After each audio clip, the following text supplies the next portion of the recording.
Hey, what's up everybody, and welcome back to The Sanctuary. I'm your host, Professor C, and we're going to do some more A&P today.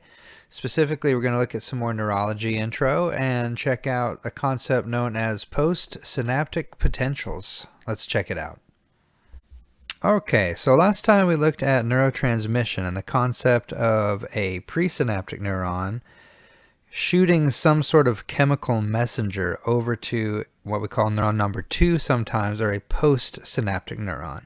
And in this picture, of course, this guy, which I'm writing pre on, would be the presynaptic, and it's releasing neurotransmitter, and it is drifting across a synaptic cleft and doing something to this postsynaptic neuron. Now, what it's doing is what this talk is about. What type of potentials are we going to establish on the postsynaptic neuron? And that's why they're called postsynaptic potentials. We're not really interested in presynaptic potentials. We want to know what those neurotransmitters are doing to influence neuron number 2. And remember, in neurology, unlike in a neuromuscular junction, which is always excitatory, you can either excite or inhibit that postsynaptic neuron, that second neuron. However, we probably need to refresh our memory if we haven't seen this for a while. For those of you that haven't watched all the talks in the series, go back to talk number 87. I do a pretty good detailed discussion of action potentials and how they're generated and propagated. But right now we're just going to do a quick review of that to refresh our memory. So looking at this chart over here is a very typical type of action potential diagram that you might see in a muscular chapter. So we're just going to use it because we've seen it before. Remember down here at negative 70 millivolts, and again this is millivolts on this axis. This red line represents a resting potential, what the neuron in this case is doing when it's doing nothing. Now at some point we're going to start to excite that neuron with some sort of stimulus. At first, this period here between 1 and 2, we're going to hit it with some sort of stimulus, but it's not quite up to par. It's not quite up to this dotted line right here that I'm drawing the arrow to now. That dotted line is called threshold. So we're going to call it a sodium leak, even though that can be misleading. This is a weak depolarization, a subthreshold depolarization. Now, if we keep adding to that, if we keep adding the influx of more sodium ions, we can push that potential all the way up to threshold.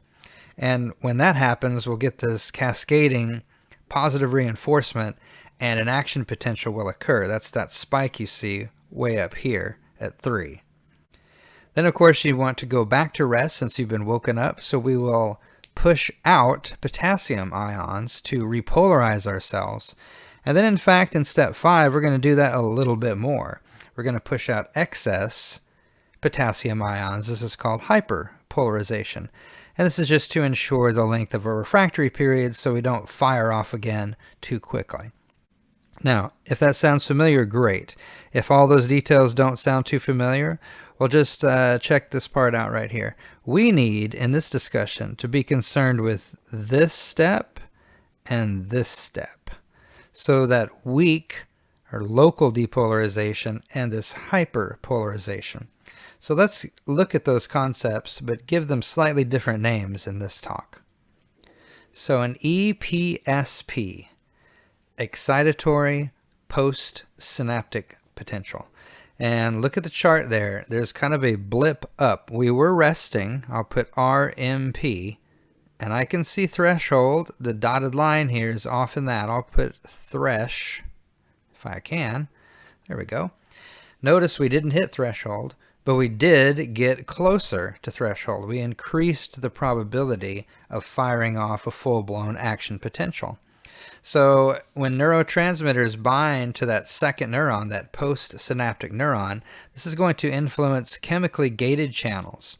And this will allow sodium to come in, but it would also allow potassium to go out simultaneously, but in opposite directions. Now, the important part here with an EPSP, an excitatory potential, again, a weak or local depolarization, is that sodium wins the game here. Sodium influx is greater than potassium efflux or outflow.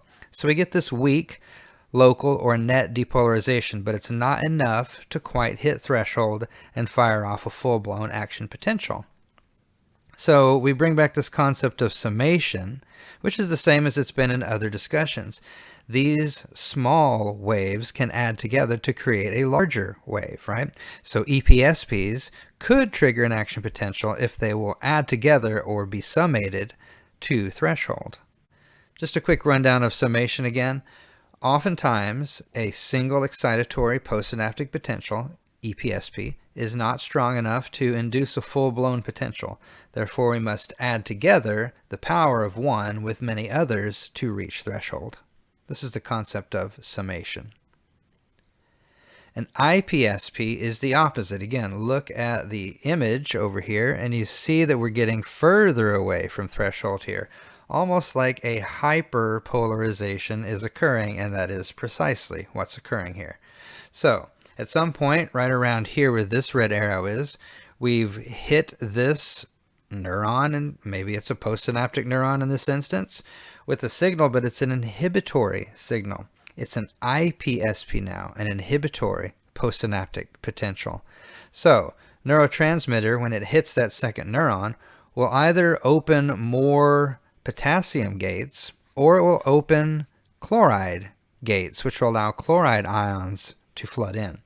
Now, this will cause, again, a hyperpolarization, just like we saw in the review page. This will, in fact, reduce the chances of producing an action potential simply because we've gotten further away from threshold. And so you're likely not to get excitation in the postsynaptic neuron if it's hit with inhibitory signals, which totally should make sense based on the name. Now, remember, if EPSPs, the excitatory potentials, can add up to make threshold, to hit threshold, IPSPs can add up too. They can either become more and more and more negative, or an IPSP could add with an EPSP and in effect cancel each other out. And this happens very, very often in the nervous system. All right, hope you enjoyed that short one on postsynaptic potentials. Thanks for watching it to the end. If you did, you're a hero. Check out some other videos in my series if you want to learn more about AMP. See you for the next one. Bye-bye.